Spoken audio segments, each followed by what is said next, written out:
Welcome back to the Mina Kimes Show featuring Lenny, where we have two podcasters who are very wrong about the outcome of this game. One of whom is delighted to be wrong. That's Ben Solak, longtime Eagles fan. Ben, this was an absolute beatdown. We could go in a million different directions. I want to start with what I believe was the story of the game, which was the Eagles defense absolutely suffocating Kansas City. I probably should have looked this up, but it feels like that was one of the more remarkable, probably the best defensive performances in the history of Super Bowls, right? Yeah, I mean, the late scores really make it a little bit wonky and red cheese it a bit. But I mean, Mahomes negative 0.46 EPA drop back in this game. It's the second worst EPA drop back of any game in his entire career. He was sacked 6 times in this game. It is the most he's been sacked in a single game in his career. 14.3% sack rate, highest sack rate of a game in his career. At the first half, Mahomes had the worst success rate, adjusted net yards per attempt, Yeah. EPA per drop back of any first half in his career. And the first half numbers are significant because, yeah, things did get wonky in the fourth quarter when the Eagles were up 31, which the Eagles were up 31 against the That's Chiefs crazy. in the Super Bowl. I at no point in this game could believe what was happening, and still to this moment cannot believe that was the outcome. An Well, astonishing game. okay, so going into this one, everybody agreed the Eagles defense was more talented. Everyone agreed that they were Mhm. the best defense in the NFL. You and I discussed the fact that stylistically they were a challenging matchup for the Chiefs because all season long this Chiefs offense had been dinking and ducking their way down the field, continuously converting on third down. It didn't matter that they couldn't run the ball well, and we talked about this. The Eagles defense, pardon me, was the best yards after the catch in terms of limiting yards after the catch defense in the NFL. They Mhm. tackled better than everyone. They had a good 4-man rush. So it makes sense in a way, but to achieve this level of domination, as you said, something about it had to be surprising. So what Mhm. was it that surprised you the most watching this defense? Because again, Yeah. this was even the way they played. It wasn't like some crazy game plan. Like it wasn't like Vic Fangio. Whoa, where'd that? They literally just played quarters and rush four. 95% zone, 100% rush full rate, no blitzes. It was day one install high school defense.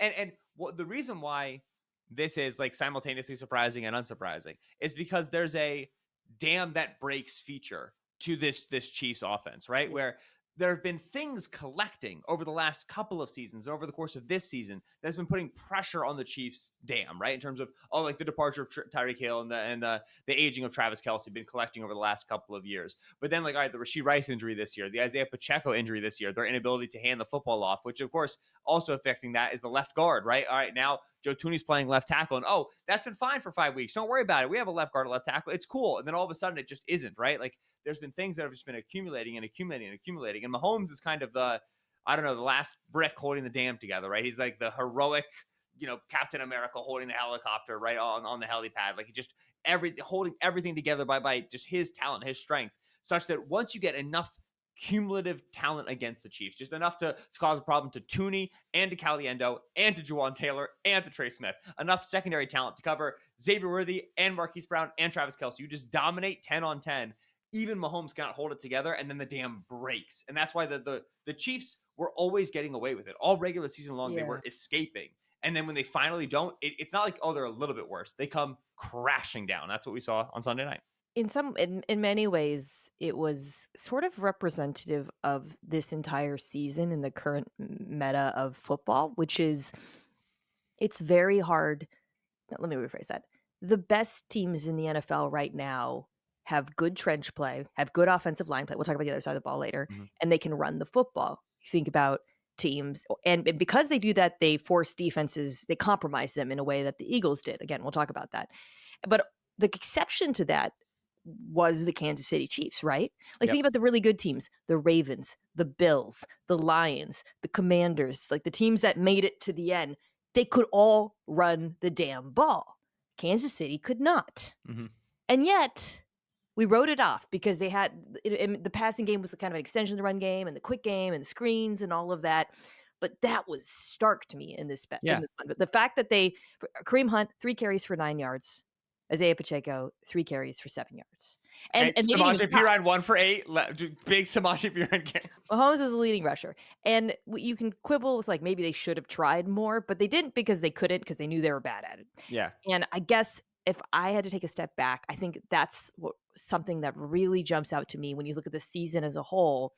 The fact that the Chiefs could not run the ball and didn't have that ability to do so against the Eagles' light boxes and to buy some freaking time for Mhm. Mahomes ended up being their undoing in this game. Yeah. If you remember one of my infamous picking against the Chiefs picks of 2 weeks ago against the Bills, where I was like, well, they can't run it. And so like Yeah. they're gonna be one dimensional and whatever. And that's why like you brought up the fact that there's been this meta and then just way out here in left field, there have been these exceptional Chiefs. And when I've talked about Mahomes this season, I Yeah. always people make fun of me because I've said this so much. The exception that proves the rule. Like everybody's going one way and then the Chiefs are going the other way, but Mahomes is the exception that proves the rule. Only he can get away with this. Once you stop being able to get away with it, there's nothing behind, right? There's no, oh, let's get to our running game. I asked on online on Blue Sky, I asked at halftime, are they going to put Tooney at left guard and Humphries at left tackle, just be able to run the ball? Like, are you going to make a halftime locker room Yeah. offensive line switch? Because that's how desperately poor they are in the handoff game.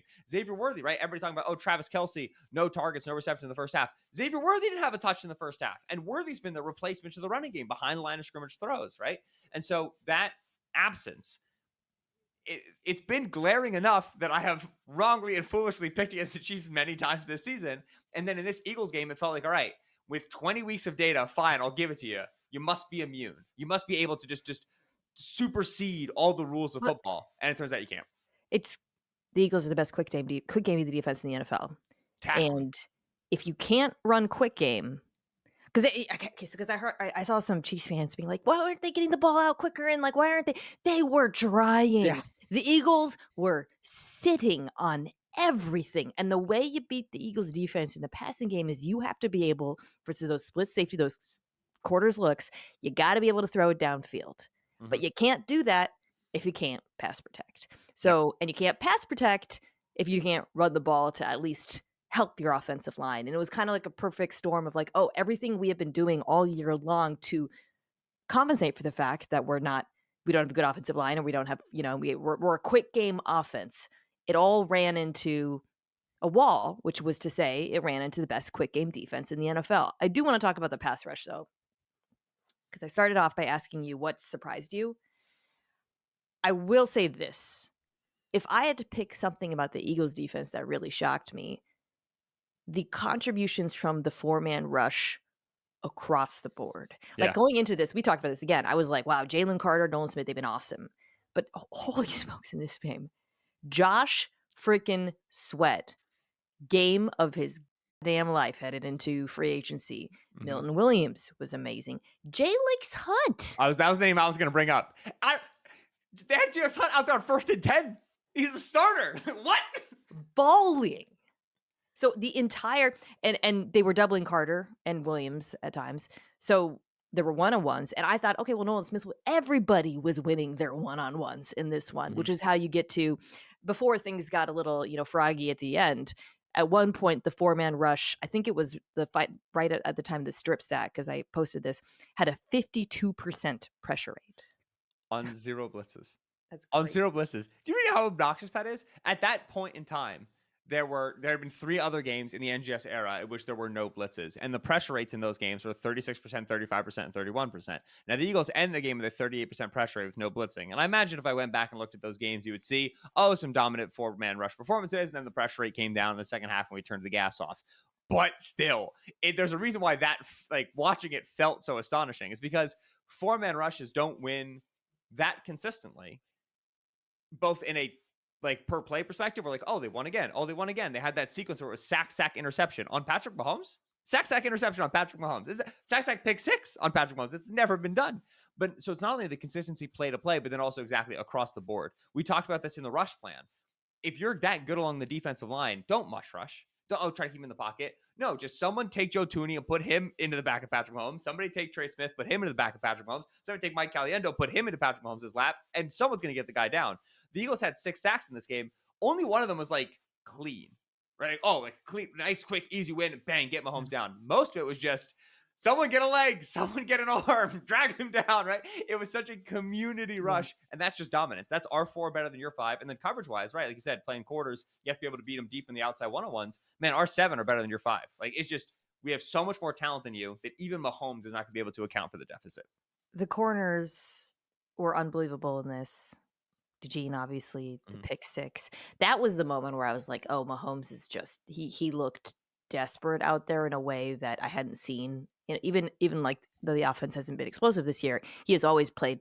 He's been playing clean football, and obviously he was excellent last in the AFC Championship. But that one where it's like supposed to be like a little boot, but it immediately gets blown up, and he heaves that. He has no business throwing that football. And Mhm. I watched that and I thought, oh God, this is the pressure is absolutely getting to him. He actually, I do think maybe we can kind of shift to kind of the Mahomes and the offense part of this. He was fleeing some like the pass rush, his offensive line was getting destroyed, but he also fled the pocket earlier, and I think if I had to point to the biggest difference in this performance, which is obviously one of the worst, maybe it is the worst of his career, I think, if Mhm. you really before Yeah. you throw in the garbage time stuff, it was the unwillingness to step up in a muddy pocket because he didn't trust it. Yeah, and I And think, like, on his first yeah, couple of sacks, it was like, "Oh, like, I'll step up," and then there's so much rush happening yeah, around, and then, right, eventually it became a, like, "I'm gonna plant my feet and throw it" guy, and um, just yeah, that then you end up throwing the Zach Bond pick, right, where, like I said, Joe Tooney's getting dropped in your lap by Josh Sweat.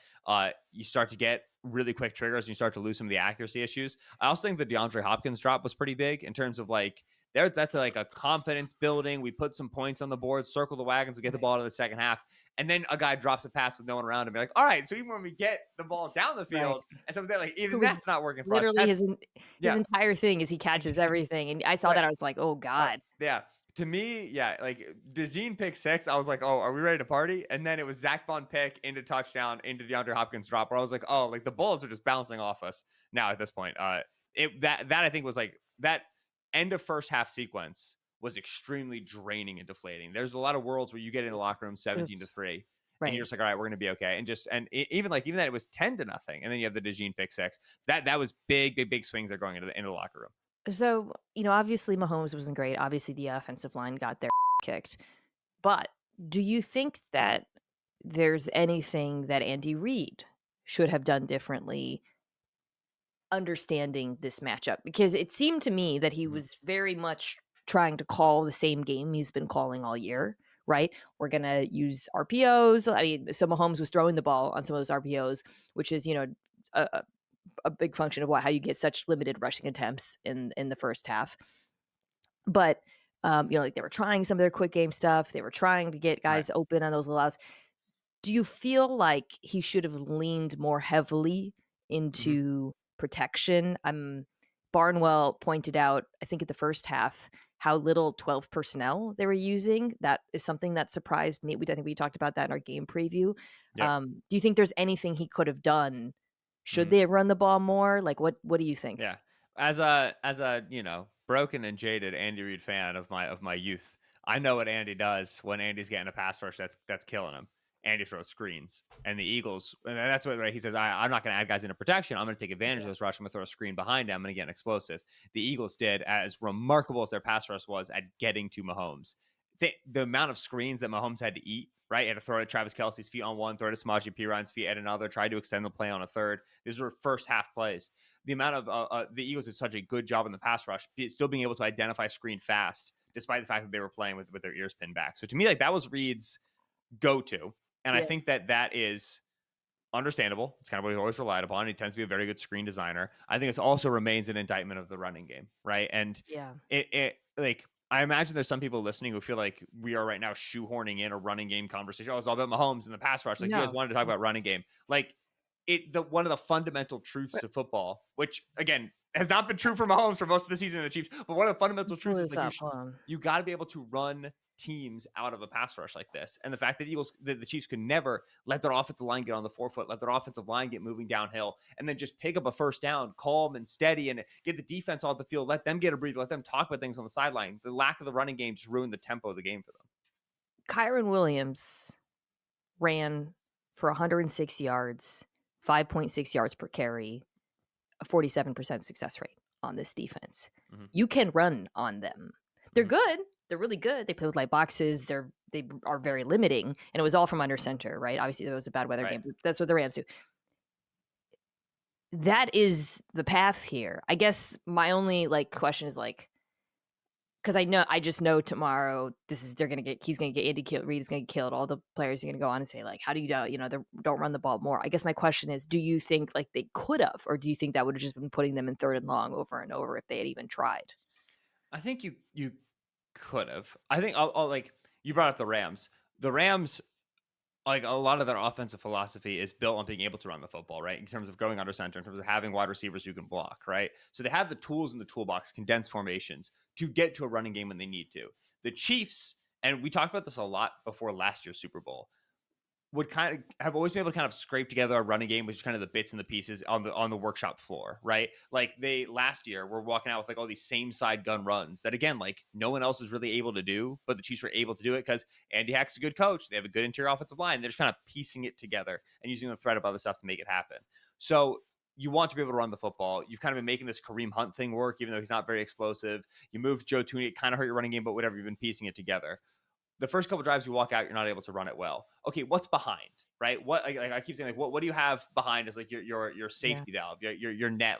What can you go and lean back on? And there's just nothing there for the Chiefs. There's no the 12 personnel stuff. Man, it's not like Noah Gray's that good of a blocker. You can do Carson Steele fullback stuff. You can go under center. You haven't done any of this. You don't have those tools in the toolbox because you've been surviving on scraps all year, right? Because you've been piecing it together and it's been ugly and piecemeal all year, that when things finally start to disintegrate on you, you go to turn to your bread and butter, and you have no bread and butter. You've just been making it up. And so that I feel like the lack of offensive pieces and the lack of offensive diversity, some wide receivers who can block, you want to leave Travis Kelce on the field, lack of running back skill, means that there's you could have run the ball more. I'm not sure what button there is to press in terms of personnel groupings and formations and whatever, besides just kind of keep trying to ram your head into the wall and hope that Trey Smith and Creed Humphrey make it right. Yeah, I hear you on Noah Gray. I still think, not that he's this dominant blocker or whatever, I still think I would have tried to get bigger bodies. Yeah. That's probably your first port of call, right? It's your best option, even if you don't feel amazing about it. Yeah. Actually, the first deep ball to Worthy, too, wasn't that deep ball. They hit a big play out of 12 personnel in the second half or whatnot. I'm trying to remember which one it was, but at the end, I mean, the numbers are kind of skewed by garbage time, but through the third quarter or so, it was really just all 11, spread them out. And yeah, they had the 50-yard Worthy completion from their own 10, right? That was from 12. So that was the big catch run over the middle of the field. That was right. Let me hold on. Yeah, right. That was the deep crossover versus cover 3. And then he has the little that was the drive where, right. So then he has the third down, the crazy little extension. He flips it to Kelce. And then Brandon Graham chases him down. He makes insane throw to Xavier Worthy for the touchdown, which again, the game was over. It's whatever, but it was a crazy play. But yeah, I don't know. I mean, the other thing you could do is play action, but the Chiefs aren't a play action offense. So it just, the levers, I think just to kind of sum it up, the levers that you normally pull when your is getting kicked up front, they can't, that's not what the defense does. Right. And then the levers that they did pull, you talk about the screens, some of the quick game stuff, weren't working because the Eagles defense is so unbelievably good against those things. And it's not like you're losing because of Jalen Carter. And it's not like you're losing because of Cooper DeJean or Quinion Mitchell. You're losing because of everybody, right? And so you go to the part of your play sheet that's avoid the defensive tackle or help against the elite edge. And it just doesn't matter because the other guys are getting you, right? That's what dominance looks like. There's too many problems. There's too many fires to put out. That's where the Chiefs offense ended up offensively. Everybody was just so freaking good. There was a play where I think it was actually, maybe it was the fourth down where he ends up going to DeAndre Hopkins on the out, and it's not supposed to go there. He's supposed to hit. It's a very, I think it was, actually, I think this was Noah Gray. And it's the margins are so unbelievably tight on those plays. Oren Burks was on Xavier Worthy on the shallow, glued to him. Everybody's just doing their job, right? That's the other thing when you watch the Eagles, there's just, I don't remember a single play defensively where it felt like guys were making mistakes in this. Even those bombs to Worthy, again, those are just great plays. It's just top to bottom at every level.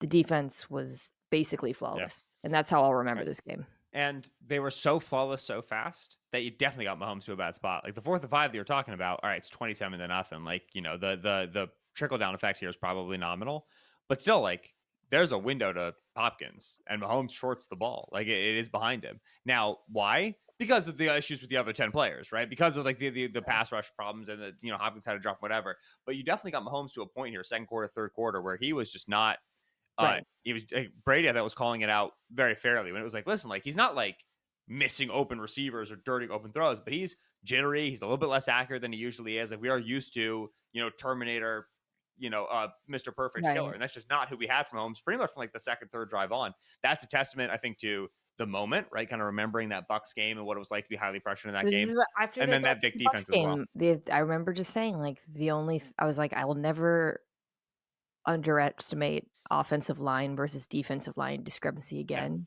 You then I seem just like you're like yeah. frustrated that you did. You seem like you feel like you're like Yeah, pissed that you because it made a was free like read. it Yeah. was right there. It was Mhm. right there. I remember after that game thinking, "This is the best quarterback I've ever seen," but, like, he is not immune to pressure, and he is not immune to a discrepancy between in trench play, and of Mhm. course, it happened here. Alright, we haven't even talked about the MVP and the offense, so let's take a quick break, come back, and talk about the Super Bowl MVP. Alright, so Super Bowl MVP is Jalen Hurts. At one point, I think I posted this on various platforms. I was like, "Which defensive player would win?" Which was silly of me because, of course, it was gonna be Jalen Hurts. Um, one, because, like, as we said, the defensive performance was so split up between players, it was really Mhm. hard to pick it wasn't like a single guy got, like, 4 to 6 sacks, that I think would have made it a little bit trickier, but it was also because Jalen Hurts was excellent in this one. He was, look, well, okay, there's a lot to get to here. He was very calm, granted, in significantly superior circumstances. Mhm. He was really effective as a runner and a scrambler, which I Mhm. thought was really big in this game in certain key moments. He hit um, the explosive throws that we associate with him down the sideline. And I thought he also made some very impressive throws on the run, which is not something that he has been the best at this season. I think the way I would just summarize Hurts's performance here, and we can talk about kind of why all this happened. He played the best game of his career in the last Super Bowl. He played the 2 best games of the season in the NFC Championship in the Super Bowl. If that's not a big game player, I Yeah. don't know what is, Ben. Like, I mean, that to me is just like, the thing you put on Jalen Hurts' statue right there. Yeah. Deontay Lee reminded me this week at Radio Row when we were on a pod together about how much Jalen reveres Michael Jordan, the competitor, Michael Jordan, the Aura King, right? Like, just like what it is to be that guy and have that name and instill that fear in those moments. And it definitely, you get the sense in this sort of a game, right? Where he's just the AJ Brown throw on the OPI, dot. The Jahan Dotson throw down the sideline, excellent throw. The Devontae Smith dagger touchdown, which, oh, what a call, What man. a I mean, call. Oh my dude, god, Tom yes. Brady and every other football-minded person in I know. America. So, all right, Saquon hasn't been going this game, but here's the moment. Eagles shut these things down with Saquon in the second half, and they go play action, seam ball to Incredible. Devontae. Chiefs Good loaded the night. box. Close the Kellen doors, Moore, turn the yo, by lights the way, off, first of send all, him home. great Yeah. throw, great job by Devontae Smith stacking him. What a call from Kellen Moore, who I thought was phenomenal. We can get into that. I thought he was phenomenal in this Yes. game. And so right, Jalen was throwing the ball very, very well. He was avoiding pressure nicely. He wasn't taking bad sacks, right? He got hit on a big one. It was called back for offsides. He got pulled out of bounds a couple of times, but in general, wasn't taking the negatives. And then he had the interception on, a free rusher, Nick Bolton. You throw the ball up there, you short it. AJ doesn't see it. They threw a lot of alert 9 balls. AJ didn't see another one along the left sideline. So you're going to have a couple of those moments. But to minimize mistakes against the Spags defense, extremely hard to do in such a high leverage moment is very challenging, independent of how good of a pass protection you're getting and independent of what sort of a score margin you're protecting, right? Because the Chiefs are going to start, attacking you and hunting some big plays. And so Jalen played excellent football. It was very clear that Spags was going to take Saquon Barkley out of the game, right? Everything the Chiefs Yeah, were doing in the defensive running game was just like changing fronts and changing pictures and yes. sending bodies and creating issues. They were tackling so well. And Kellen Moore said, all right, we're going to get Saquon involved in the receiving game, which was excellent. And then basically you turn to Jalen and you say, hey, make enough plays to beat him. And he did by a mile. Yeah, so I wanna hit the run game a little bit because at the talk of the show, I said, like, the, Chiefs showed you how much having a run game matters. So Saquon, this was quiet in this game, right? 23 carries for 57 yards with a 16% success rate, which I'm sure is near the bottom of the season for him. But as you said, 1, first of all, the Eagles' offensive line don't need help like the Chiefs, so there's Mhm. that. But as you said, it was very clear that the Chiefs defense was very preoccupied with him, even if they weren't outright stacking the box, the way they were spinning their safeties, some of the run blitzes they're sending, some of the games they're playing up front. And, Hurts took advantage of that. I mean, they got one-on-ones outside on the perimeter. Um, I was surprised that Spags didn't blitz more, to be honest, and I was surprised that he sent a fair man blitzes. Mhm. Wouldn't outside of the Bolton blitz was a sort of like a simulated it wasn't a simulated pressure, it was a blitz, but, Yeah, they um, played fire zone that behind it. was a tricky one. Yep. Um, yeah, I don't know, that wouldn't have I don't know, I think there were a lot of downs where he just kind of rushed straight up, and I was surprised by that, Ben, because, Mhm. I talked about how at one point before the game got out of hand, the Eagles' four-man rush had a 52% pressure rate. At that point, the Chiefs' four-man rush had a 14% pressure rate, which is Suboptimal. very bad. I don't know, what did you think about that? Yeah. I on the first drive, it seemed like they were gonna be kinda going after Mackay. I think Chris Jones was aligned over Mackay backed in over Yeah. the in the first quarter on a majority of his pass rush snaps. They didn't get home, and then it very quickly felt like they kind of moved away from that. And then right, like I think that they wanted to be more of a bodies and coverage team. Jalen is going to leave slightly muddy pockets, and then we'll be able to clean up Yeah. afterwards. Like we don't have to pressure this guy that much to get him to make some Just mistakes. And Jalen just made him pay for it, right? Which again, like, I don't think is a terribly bad approach, but like you don't have a Jared Verse, right? You don't have a Dante Fowler. You don't have some of these guys who be able to generate quick pressure on Jalen and then lead to some negative plays. Like that guy was absent in this game the entire way.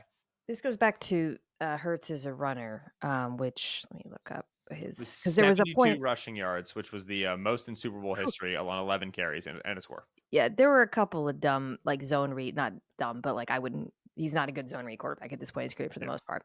But to go back to the pressure point, so, according to NGS, under pressure, he went 2 for 3 for 13 yards, which, is nothing impressive. But he scrambled versus Mhm. pressure. He took off, and that was, again, sometimes versus the blitz as well. That was massive in this game because Hurts, he's just he's not an under pressure quarterback. It's not his game. That's not where he's best. He's best at making those throws from inside a clean pocket. But his willingness and ability to take off, especially by the way, to run through the teeth of the defense was so significant for the offense in terms of extending some of these drives. And he was very good as the thrower in this game, but those runs I thought weren't really there for some of the season. I mean, he ran a decent amount, and like we always talk about how Mahomes as a scrambler is such a big deal in these games, and the Eagles did a phenomenal job limiting that with their Mhm. rush and whatnot. But Hurts as a scrambler in this one, I thought was big, big for the Philadelphia. He looked fast. He's got these like long strides, like eating up space. The Hurts as a He rusher did thing look is fast. it The fastest he's looked all year. Am I it's crazy? like in the last like 3 years. There's like games where he's getting like He chased hit. down by big defensive ends, and you're like, "Are you fast?" And then 2 weeks later, he's out running dudes to the corner. You're like, okay, so you are fast. And then again, he's not doing it. I don't know if it's a Lamar Jackson. He's modulating things, right? Where it's like, I don't want to go as fast as I need to. I don't want to hurt myself, whatever. But he was strong climbing up through the pocket. They did not have great rush lane integrity, the Chiefs, I thought. And they gave up a lot of interior Yeah, lanes to go climb agree. into the second level fast. Hurts is at his best when he's going vertically, right? If you can get him to belly out and go behind the line of scrimmage, he's 15 yards back there. Like that's not where he kills you. He did, I thought, a very nice job, right, stepping up through the line. And then yeah, he's beating Nick Bolton to the corner. And we know that when Hurts scrambles, he wants to move out to his right. And I thought the Chiefs didn't really play into that the way that I expected them to, right? We talked about some next gen stats Yeah. on the preview pod about that. They played a lot of spy. They played a lot of man coverage, played the safety, played the robber, and then we're going to have Nick Bolton spying. And like Nick Bolton on Jalen Hurts was not One an of athletic matchup that worked well. one of the runs, I think it may be the longest one though, they didn't have a spy. Do you remember that? There was one because he had a few big runs in this game. I don't remember. It was I want to say it was the longest run for him, but I remember being like, huh? Like you guys don't think that he can get let me look. Was it the second 11, 17-yard run perhaps? There was one where they no, they got a spy on him there, never mind. Anyways, there was one where there wasn't one, and I was surprised, it felt like they didn't Yeah. have a better rush plan. There was a second and 16. There was a the 16-yard run on 3rd and 5 Is that where the they one ended I'm up with thinking Leo of? Chanel trying to chase him down from the backside, where he just it was like a big third down conversion. He just walked through the line like he had no one near him when he cleared. And I think like Bolton takes take the back, and then Chanel's supposed to become the spy, and he doesn't, and there's a miscommunication or what have you. But yeah, I mean, like so many of Jalen's runs were uncontacted until he got to the line of Yeah. scrimmage. Right, there was just a ton of air in the first level for him to just walk his way through it, well, especially on the defensive line. Did Kellen Moore cook Spags? Should we talk about the coach? I mean, it's hard. Look. Kellen Moore was like, like on Top Chef when they do like ingredients challenges, someone gets first draft and they take like the Wagyu steak. Hmm. Like that was what Kellen Moore was working with Yeah, here, yeah, right? Such a talent advantage in so many positions, which again was really the other story of this game. The Eagles are just so much better at so many positions. But kind of felt like I don't know. I have to go back, obviously, when we get the tape and think through this Chiefs defensive performance. But there were decisions that surprised me, Ben, as we've talked about a few of them, that I felt like I just didn't feel yeah. like how do I would put it this way. I don't feel like they took advantage of the things that Hurts has struggled with over the course of the season. Yeah. I think Hurts cooked Spags. I think in terms of maybe Kellen sous chef. Correct me, because I hate giving coaches too much credit when players deserve it. Don't want to do that. No, because I think the end of the Spags game plan sentence when he presented it to the Chiefs in the meeting room on Tuesday was like, we take Saquon Barkley out, and we're going to be able to have run Yeah. blitzes that convert into pass blitzes, and we're going to be able to get eyes on this guy, and when he breaks the pocket, we'll be able to chase him down, we'll be able to push the peak of the pocket, and then sure, if he like beats us with accurate throws and with quick decisions, then he'll do that. But like we haven't really seen him do that for much of the second half of the season. They've been a run team, and Jalen's role has been minimized, and just the Eagles were pretty pass heavy to start the game, right? They were pretty even in terms of pass rate over expectation, right? In terms of called drop back versus called runs. Obviously, Jalen Hurts is a scrambler, means they end up running the ball quite a bit more. But still, from a called play perspective, this was one of their more pass heavy games and was still on a neutral script.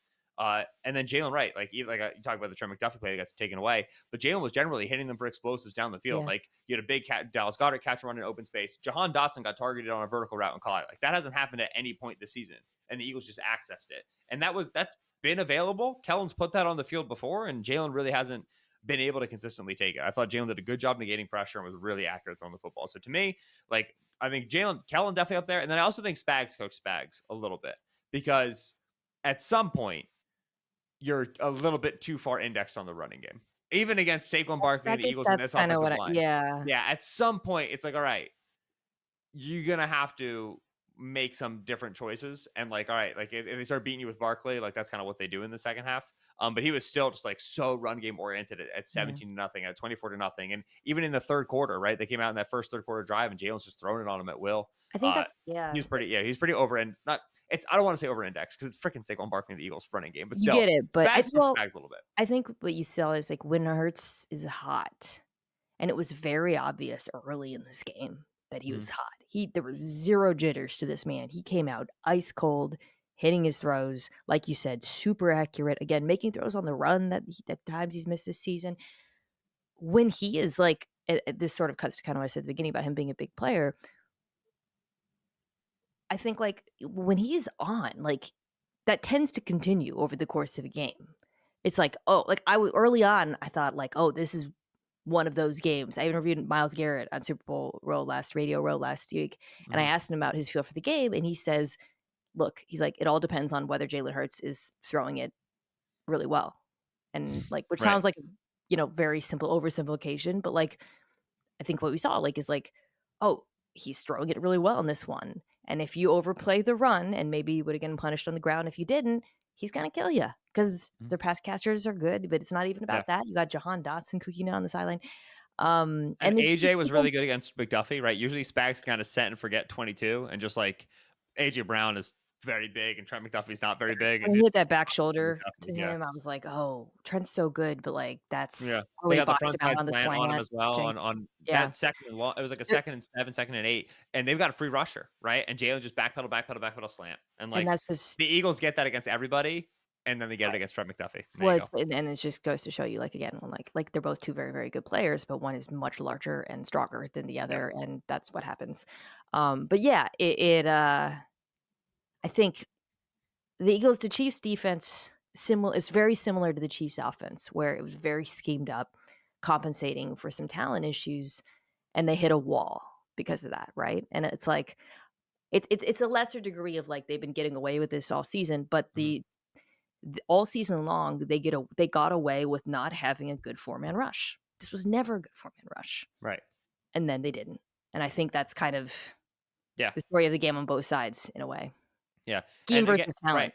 And it's important to say this. It's not for not trying, right? When got DJ Humphries, when got Joshua Uche, like, drafted Felix and Uzoma in the first round. Charles Omena, who came back from injury. Like, the Chiefs understandably kind of thought salvation was coming from made some of their moves and kind of pushed the chips all in and thought, injured guys are going to come back for us.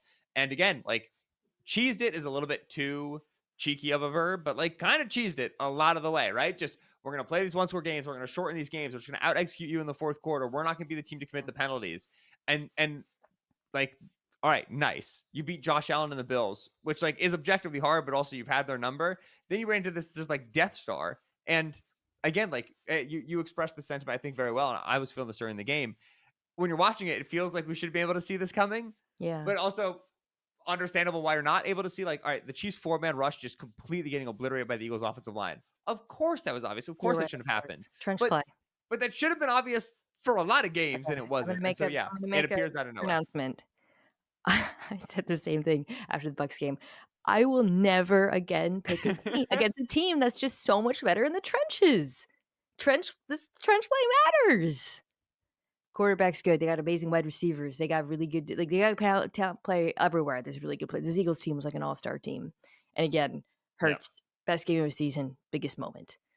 Both play colors, we agree, really good. Kellen Moore, arguably his best game of the season. But ultimately, like, they kicked their butts in the trenches. And when you think about, like, why is this so dramatic of like the disparity in points so great, that is why. Yeah. And, credit to those young players for developing on both sides of the ball. Credit to the Eagles front office for drafting and developing those guys. That is the organizational philosophy that this entire team is built on, which is, trench play matters. And boy, was that really Yeah. strongly felt in this game. And the corollary is also probably like, and let's use the word elite carefully and accurately, right? Because I think it's very easy when we prepare for games like this and when we talk about teams like this to say, the Eagles have this elite offensive line, the Lions do, and the Bills do. And it's like, all right, hit the brakes, slow it down. The Bills have a very good offensive line. The Eagles have an elite offensive line. There is a difference in character, right? Whether that small change in adjective, like what the Eagles have in terms of this offensive line is, it's not just like better than the Lions or the Packers or the Broncos or the Bills or whoever you want to bring up. It's just like it. Hurts had a 3.37 time to throw. We're chilling, dude. We're hanging out. That is a We're vibing. mollywhopping. Yeah, it's the difference between like a blue chip player at the top of a draft board who gets a top 10 grade and then a first round grade. Like, yes, the other guy's awesome, but there's a generational, right? Another word like elite that we kind of overuse. Yeah. There's a generational nature to this Eagles offensive line that makes it a different equalizer than even some of the really good offensive lines that the Chiefs ran into this year. Let's wrap this up by just kind of spinning it forward for both these teams for a little bit. The Eagles offensive line mostly gets to they're staying together. The band. Yeah, Lane said, I'm coming back for at least one more year. I think Lane Johnson retirement is kind of the next domino to fall after the Kelsey retirement. I'm sure the Eagles will have 4 options behind him by the time he actually hangs them up. So the big free agents are on the defensive line, and some of that incredible depth that we've been talking about, Sweat, Williams. I think for the Eagles, just continuing to draft and develop there. And I mean, it's hilarious that like their biggest swing was on Bryce Huff, who didn't even play. Yeah, when you take enough dice rolls, you can healthy scratch the $15 million man. It ain't a problem. Maybe he gets better next year. Zach Bond, the other name to mention, by the way, among free agents. Oh God, yes, he's getting so much money. So congrats to him. But that's a big one. Obviously, Nakobe Dean will come back, but um, there's really not that much to discuss with the Eagles. I think this is largely a pretty similar football team. Yeah. The Chiefs have actually a I thought ton of. the main Eagles question is probably the Kellen Moore departure, right? I mean, like, Oh, yeah, obviously, good point. Nick Mm, Sirianni made his, "Hey, Kellen, let's run it back" joke, which is very funny to make in the Superdome, where Kellen Moore will be employed within 24 hours. But the Eagles will have their that's fourth true. offensive coordinator in 4 years. That's a good And point. if Yeah, there's obviously, like, the Eagles have been to two of the last three Super Bowls and have won one of them. And with Shane Steichen, with Kellen Moore, they had an excellent offense. With Brian Johnson in the middle, they had a terrible offense. It can be hard to calibrate to that many swings, but probably the truth is that, like, you know, a little yeast can leaven the whole lump. Like, this is an unbelievable offensive yeah, system. it'll be fun, I Yeah, think. but I'm just saying, if you introduce a bad play caller here, things can go left quick, right? We You saw can that in see that. Yeah, 2023. right. And For so, sure. like, yeah, you just have to clear a bar with the next guy, whoever it ends up being. That's a good point. The Chiefs retain their play callers, but they have a ton of free agents. Just to list some of them, Trey Smith is the biggest name, the right guard. Justin Reed is quietly a very large one for them. He's been very important to that defense. Good game today. Charles Amenahu, yeah, he made a great play. That's the thing. His defense wasn't even that bad, but anyways, No, two Amenahu, short fields made this 10 nothing to 24 listen, nothing. And then, yeah, the horses are out of the barn. DeAndre Hopkins, Marquise Brown, DJ Humphries, who they just brought in the last second, Tershawn Wharton, Derek Nottie, so those defensive tackles, Justin Watson, Nick Bolton, Mike Pinnell, Juju Smith-Schuster, Kareem Hunt, McCole Hardman, Mike Caliendo. That's a lot of players who played meaningful snaps for them. I think, we can talk at another time about which of those players they might prioritize. Trey Smith is kind of the biggest question mark because Mhm. he's probably going to command a lot of money. But I do think, Ben, it's got to be hard for the Chiefs front office to look at this particular Super Bowl and not want to find a way to improve their offensive line. Yeah, I think priority 1, 2, and 3 is left tackle. I think that the you have to write down the list of things that, even if you can scheme around it in the regular season, will kill you in the postseason. That's kind of the list you have to take away from the season. I think the first thing is pass protection, right? Especially off the blind side at a premium spot like left tackle, where, yeah, like, sticking Joe Tooney out there was a good band aid, but that's what it was, and you don't Yeah. want that to be living under those conditions. So I think left tackle, and again, they tried, right? Wanya Morris in the third round, Kingsley Suamataia in the second round. Like, they took their dice rolls at it, right? The same way the Eagles take their dice rolls with their middle round defensive linemen. Like, so this is the nature of football. Sometimes you hit, sometimes you miss. But in general, yeah, like, they took their swings and they didn't connect. So then you go to the DJ Humphrey things, he gets hurt. So I think left tackle is absolutely where you start. The defense is tricky because you want to just keep trusting Spags to death, and Mhm. Spags has such a good eye for talent for his defense, and I think that's absolutely true. However, I think that eye is a lot better in the back seven. And I think some of the front four stuff has been, like, Yeah. not like, remember, George Karlaftis was like a first round pick, and FAU is a first round pick. And, like, neither one of those guys are premium pass rushers. They're kind of like handy on all three downs. Probably it's time to get a little bit more serious about, like, getting a ringer in the pass rush there. I don't know if there's, like, an elite pass rusher available in the trade market or anything like that. I feel like it would be good for them in the pass rush to add some speed because they keep getting these like power guys, and it Yes, just I feels agree. like they don't have a guy who can really turn the corner opposite Chris Jones and take advantage of, all the attention that he gets. Yeah, it'll be interesting to see. I think they should try to bring Justin Reed back, to be honest, because that defense too is so complicated and he's such a How old is Reed? maybe like 30, 29, 30. Yeah, 27? What? What? Justin Reed was born a month before me? That's crazy. Justin Reed, youthful? That's crazy. Okay, we'll bring back Justin Reed. Bring back Justin Reed for Um, sure. Bolton's an interesting decision, linebacker, talk about that. I also wouldn't mind them adding another corner. I mean, Jalen Watson's been good. He got his pocket picket a little bit Yeah. in this one, but I do think that that's something that they could focus on as well. But yeah, all of that is secondary to the offensive line. So Yeah. listen, Chiefs Nation. The one thing I will say, can I give him a little bit of cope? I think you saw in this one, Xavier Worthy, pardon me.